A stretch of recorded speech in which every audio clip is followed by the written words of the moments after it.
నమస్కారం, ఎలా ఉన్నారు? Black hole. ఎప్పుడైతే మనం ఈ యూనివర్స్ గురించి మాట్లాడతామో మన మనసులో చాలా ప్రశ్నలు కలుగుతాయి. ఉదాహరణకు, మన యూనివర్స్ ఎలా ఏర్పడింది? ఇది ఎంత పెద్దది? ఈ యూనివర్స్ లో అనేక భయంకరమైన రహస్యాలు దాచిపెట్టబడ్డాయి. కానీ మనం చూసినందులో అత్యంత భయంకరమైనది బ్లాక్ హోల్. ఇది ఒక చీకటి ప్రదేశం. అక్కడికి వెళ్లిన వాడు తిరిగి రావడం అసాధ్యం. బ్లాక్ హోల్స్ గురించి మనం చాలా కథలు వినే ఉంటాం.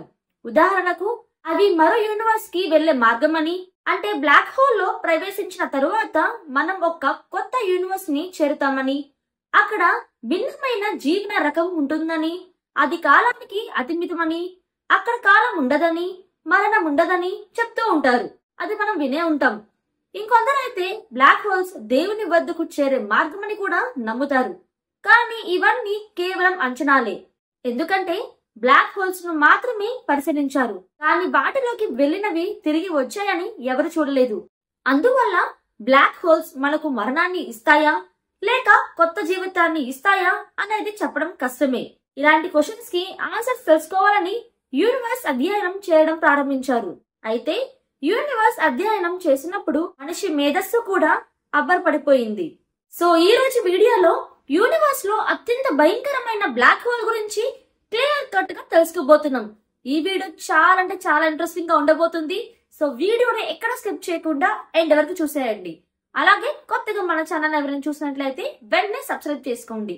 ఈ వీడియో ఎండ్ దాకా చూసి మీకు నచ్చితేనే లైక్ చేయండి. సో ఏ మాత్రం నచ్చకుండా వీడియోలోకి వెళ్ళిపోదాం. బ్లాక్ హోల్ గురించి మాట్లాడితే, బ్లాక్ హోల్ అనేది ఒక ప్రదేశం లాంటిది. అక్కడ యూనివర్స్ లోని చీకటి అత్యంత ఘనంగా ఉంటుంది. ఆ చీకటి నుండి ఏది తప్పించుకోలేదు. ఆఖరికి కాంతి కూడా. కాంతి బ్లాక్ హోల్ లోకి వెళ్తుంది, కానీ తిరిగి రావడం లేదు. ఎందుకంటే బ్లాక్ హోల్ కాంతిని కూడా తినేస్తుంది. ఈ చీకటి రూపం వల్ల వాటిని బ్లాక్ హోల్స్ అని పిలుస్తారు. సైంటిఫిక్ పాయింట్ ఆఫ్ వ్యూ లో బ్లాక్ హోల్ ని అర్థం చేసుకుంటే, బ్లాక్ హోల్ అనేది అక్కడ ఫోర్స్ ఆఫ్ గ్రావిటీ అత్యంత శక్తివంతంగా ఉండే ప్రదేశం. సూటిగా చెప్పాలంటే ఈ విశ్వంలో force of gravity black hole లోపల ఉంటుంది. బ్లాక్ హోల్ లో గ్రావిటీ చాలా బలంగా ఉంటుంది. అది తన పరిధిలో వచ్చే ప్రతి దాన్ని లోపలికి లాక్కుంటుంది. ఏదైనా ఒకసారి బ్లాక్ హోల్ లోకి వెళ్తే అది మళ్ళీ తిరిగి రాదు. అందువల్ల బ్లాక్ హోల్ ను పాయింట్ ఆఫ్ నో రిటర్న్ అని అంటారు. అక్కడికి వెళ్ళడానికి మార్గం ఉంటుంది, కానీ అక్కడి నుండి తిరిగి వచ్చే అవకాశం లేదు. అలాగే అక్కడ చీకటి మాత్రమే ఉంటుంది, వెలుతురు అస్సలు ఉండదు. బ్లాక్ హోల్ లోకి ప్రవేశించిన తర్వాత భౌతిక శాస్త్రం పనిచేయదు. బ్లాక్ హోల్ మన యూనివర్స్ లోని ఒక భయంకరమైన మరియు అసాధ్యమైన రూపం. దీన్ని అర్థం చేసుకోవడం అంత సులభం కాదు. సో ఇప్పుడు దాకా బ్లాక్ హోల్ యొక్క ఇంట్రొడక్షన్ తెలుసుకున్నాం. సో ఇప్పుడు మనం బ్లాక్ హోల్ గురించి మరింత తెలుసుకోవాలనుకుంటే కొన్ని క్వశ్చన్స్ కి మనం ఆన్సర్ తెలుసుకోవాలి. ఎగ్జాంపుల్, బ్లాక్ హోల్ ఎక్కడ ఏర్పడింది? మన భూమి బ్లాక్ హోల్ లో పడితే ఏమవుతుంది? మన సూర్యుడు బ్లాక్ హోల్ గా మారితే మన సౌర వ్యవస్థ ఏమవుతుంది? ఇలాంటి క్వశ్చన్స్ కి సమాధానం తెలుసుకున్నప్పుడు మనకు బ్లాక్ హోల్ అంటే ఏమిటో అర్థమవుతుంది. సో కాబట్టి ఇప్పుడు ఏమాత్రం లేట్ చేయకుండా స్టార్ట్ చేద్దాం. Question number 10. బ్లాక్ హోల్ ఎలా ఏర్పడుతుంది? ఈ క్వశ్చన్ కి ఆన్సర్ మనం తెలుసుకోవాలనుకుంటే 100 సంవత్సరాలు వెనక్కి వెళ్ళాలి, అంటే 20వ శతాబ్దానికి. ఎందుకంటే 20వ శతాబ్దానికి ప్రజలు బ్లాక్ హోల్ అనే విషయం ఉండదని అనుకున్నారు. వారికి ఇది కేవలం ఒక కథ లాంటిది. 1916 లో కార్ల్ స్క్వేర్స్ట్రైట్ అనే శాస్త్రవేత్త ఉండేవారు. ఆయన ఐన్స్టీన్ యొక్క జనరల్ థియరీ ఆఫ్ రిలేటివిటీని ఉపయోగించి మనం ఏదైనా వస్తువును ఎక్కువగా సంకోచిస్తే ఆ వస్తువు బ్లాక్ హోల్ గా మారిపోతుందని చెప్పేవారు. అంటే మన భూమిని చాలా చిన్నదిగా చేస్తే భూమి కూడా ఒక బ్లాక్ హోల్ గా మారిపోతుంది. అప్పటి వరకు ఈ సిద్ధాంతాన్ని ఒక జోక్ గా భావించారు. కానీ 1971 లో ఈ సిద్ధాంతం నిజమైంది. 1971 లో సైంటిస్టులు యూనివర్స్ లోని మొదటి బ్లాక్ హోల్ రహస్యాన్ని కనుగొన్నారు. ఆ బ్లాక్ హోల్ మన భూమి నుండి 6000 లైట్ ఇయర్స్ దూరంలో ఉంది. మీరు లైట్ ఇయర్ గురించి తెలియకపోతే ఇప్పుడు నేను చెప్పడంతో మీకు తెలిసిపోతుంది. లైట్ ఇయర్ అంటే లైట్ కు 1 సంవత్సరం సమయం తీసుకొని వెళ్లే దూరం. అంటే ఒక గ్రహం సూర్యుడి కాంతి చేరడానికి 1 సంవత్సరం సమయం తీసుకుంటే ఆ గ్రహం సూర్యుడి నుండి 1 లైట్ ఇయర్ దూరంలో ఉంది. మొత్తం కనుగొనడానికి మొదటి బ్లాక్ హోల్ మన భూమి నుండి 6000 లైట్ ఇయర్స్ దూరంలో ఉంది. అంటే మన భూమి నుండి ఆ బ్లాక్ హోల్ కు కాంతిని పంపితే ఆ కాంతికి అక్కడ చేరడానికి 6000 సంవత్సరాలు పడతాయి. కాంతి ఈ యూనివర్స్ లో అత్యంత వేగవంతమైన విషయం. Question number 9. బ్లాక్ హోల్స్ ఎన్ని రకాలున్నాయి? సో ఫ్రెండ్స్, శాస్త్రవేత్తలు 1971 నుండి ఇప్పటి వరకు అనేక బ్లాక్ హోల్స్ ని పరిశీలించారు. వాటిలో ఇప్పటి వరకు 4 రకాల బ్లాక్ హోల్స్ ను చూశారు. Miniature black holes, stellar black holes, intermediate black holes and super massive black hole. First miniature black holes గురించి మాట్లాడుకుందాం. ఈ బ్లాక్ హోల్స్ చాలా చిన్నది. ఒక అంచనా ప్రకారం ఈ బ్లాక్ హోల్ పరిమాణం ఒక అణువులా ఉంటుంది. అయినప్పటికీ ఇది అంతకు ముందు శక్తివంతమైనది. ఇది ఒక పెద్ద కొండను కూడా సులభంగా తినగలదు. ఈ చిన్న బ్లాక్ హోల్ వయస్సు ఈ యూనివర్స్ వయస్సుతో సమానం అని శాస్త్రవేత్తలు నమ్ముతున్నారు. వీటి ఫార్మేషన్ బిగ్ బ్యాంగ్ తరువాత వెంటనే జరిగినట్లు వారు అనుకుంటున్నారు. స్పేస్ దాని కొన్ని భాగాలను అక్కడక్కడగా చెల్లాచెదురుగా వేసి ఉండాలి. మినియేచర్ బ్లాక్ హోల్స్ తరువాత స్టెల్లర్ బ్లాక్ హోల్స్ ఉంటాయి. ఇవి మన సూర్యుని కంటే 10 నుండి 15 రెట్లు లేదా 20 రెట్లు పెద్దవి కావచ్చు. ఈ బ్లాక్ హోల్ సూపర్ నోవా తర్వాత ఏర్పడ్డాయి. మరియు సూపర్ నోవా ఎలా ఏర్పడిందంటే, ఒక పెద్ద నక్షత్రం చనిపోయిన తర్వాత ఈ సూపర్ నోవా ఏర్పడింది. ఈ నక్షత్రం మన సూర్యుని కంటే కనీసం 25 రెట్లు పెద్దగా ఉండవచ్చు. మరియు ఇది చనిపోయినప్పుడు అది పేలిపోతుంది. దాని పేలుడు అంగవికృతం చాలా ఎక్కువ కాంతిని విడుదల చేస్తుంది. అది సూర్యుని కాంతి కన్నా బిలియన్ టైమ్స్ ఎక్కువగా ఉంటుంది. దాని నుంచి అంత పవర్ విడుదల అవుతుంది. అది ఒక గెలాక్సీలో వారాల పాటు కాంతిని ఇస్తుంది. ఈ నక్షత్రం చనిపోయే ముందు ఈ ప్రక్రియను సూపర్ నోవా అంటారు. మరియు సూపర్ నోవా తర్వాత ఒక స్టెల్లర్ బ్లాక్ హోల్ ఏర్పడుతుంది. ఇప్పుడు 3వ స్థానంలో ఇంటర్మీడియట్ బ్లాక్ హోల్ వస్తుంది. ఈ బ్లాక్ హోల్ అనేక స్టెల్లర్ బ్లాక్ హోల్ సమ్మిళితమై ఏర్పడతాయి. బ్లాక్ హోల్ మిళితం కావడం ద్వారా ఒక పెద్ద బ్లాక్ హోల్ ఏర్పడుతుంది. ఇప్పుడు అత్యంత భయంకరమైన మరియు అతిపెద్ద బ్లాక్ హోల్ ఒక సూపర్ మ్యాసివ్ బ్లాక్ హోల్. ఈ బ్లాక్ హోల్ అంత పెద్దది. దీని పరిమాణం బిలియన్ రెట్లు ఎక్కువగా ఉంటుంది. ఈ బ్లాక్ హోల్ ప్రతి గెలాక్సీ యొక్క కేంద్రంలో ఉంది మరియు ఇది అంత పెద్దది. మనిషి దీని పరిమాణాన్ని ఊహించలేరు. మన గెలాక్సీ యొక్క కేంద్రములో కూడా ఒక సాదృశ్యమైన బ్లాక్ హోల్ ఉంది. దాన్ని సెజిటేరియస్ ఏ స్టార్ అని పిలుస్తారు.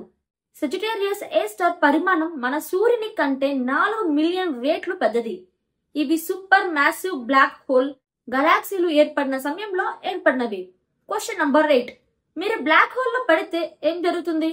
దీని సమాధానం ఏంటంటే, బ్లాక్ హోల్ యూనివర్స్ లో ఉన్న అత్యంత గర్భీయత ఉంటుంది.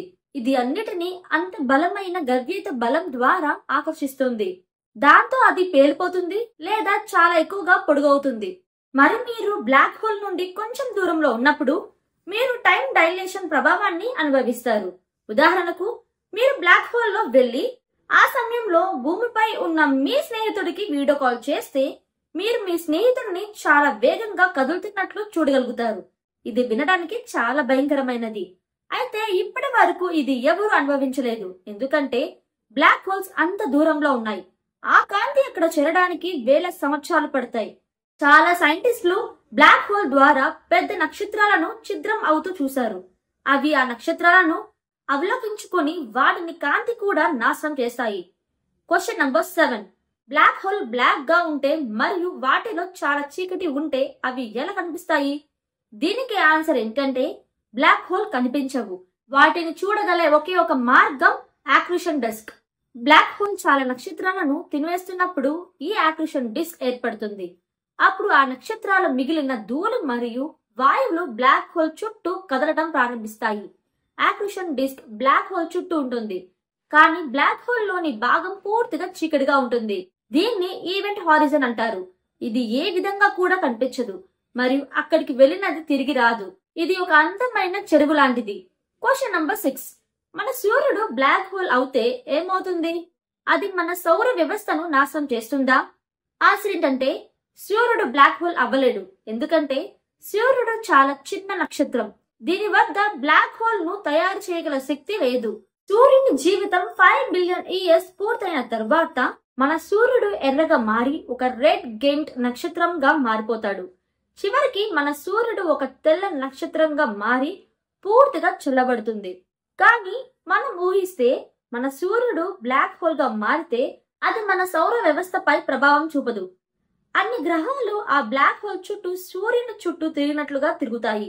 కానీ తర్వాత సమస్య ఏమిటంటే మనం సూర్యుని కాంతిని పొందలేము. ఇది భూమిపై మన జీవితాన్ని ముగియడానికి సూచిస్తుంది. Question number 5. బ్లాక్ హోల్ అంతగా ప్రమాదకరమైనవిగా ఉంటే అవి తమ చుట్టూ ఉన్న ఏదైనా విడిచిపెట్టవు. బ్లాక్ హోల్ చాలా శక్తివంతమైనవి, కానీ అవి అంత శక్తివంతమైనవి కాదు. మన భూమి ఒక పెద్ద బ్లాక్ హోల్ లో పడితే మన భూమికి ఏం జరుగుతుంది?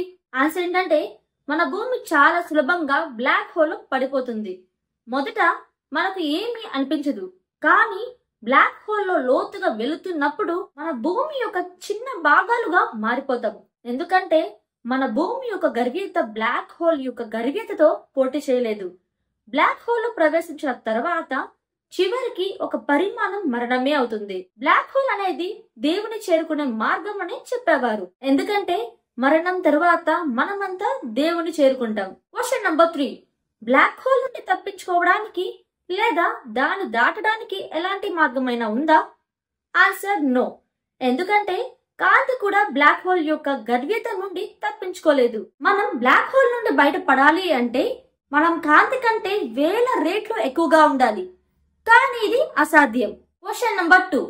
బ్లాక్ హోల్స్ అంత దూరంలో ఉంటే వాటి వద్ద కాంతి చేరడానికి వేల సంవత్సరాలు పడతాయా?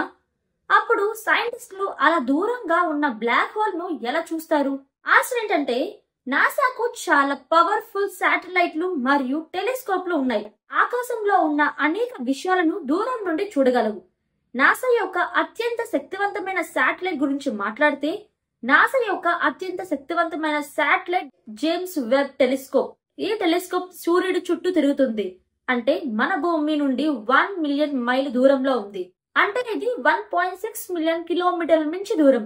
ఈ టెలిస్కోప్ యొక్క శక్తిని మీరు అంచనా వేయవచ్చు, ఎందుకంటే ఇది మన గెలాక్సీకి బయట ఉన్న గెలాక్సీలు మరియు నక్షత్రాలు కూడా చూడగలదు.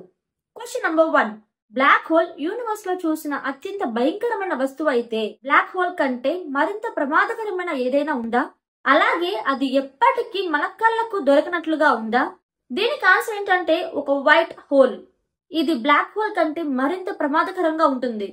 వైట్ హోల్ ఇంకా చూడబడలేదు, కానీ వాటి యొక్క ఉనికిని అంచనా వేయబడుతుంది. బ్లాక్ హోల్ కనుగొనక ముందు కూడా వాటి ఉనికిని అంచనా వేశారు. వైట్ హోల్స్ ఎలా ఉంటాయి, ఇది ఎంత పవర్ఫుల్ గా ఉంటాయి, వీటి గురించి రీసెర్చ్ చేసి డెఫినెట్ గా నేను నెక్స్ట్ వీడియోలో అప్లోడ్ చేస్తాను. కానీ ఈ వీడియోకి 2K లైక్స్ వస్తే డెఫినెట్ గా నేను నెక్స్ట్ వీడియోలో అప్లోడ్ చేస్తాను. సో ఇలాంటి ఇంట్రెస్టింగ్ వీడియోస్ కోసం మన ఛానల్ ని సబ్స్క్రైబ్ చేసుకోండి. అండ్ నేను స్టార్టింగ్ లో చెప్పాను కదా, ఈ వీడియో మీకు నచ్చితేనే లైక్ చేయండి. సో ఇంతవరకు వీడియో చూసినందుకు నిజంగా thank you so much. And next వీడియోతో మళ్ళీ వస్తాను. Until then take care, bye bye.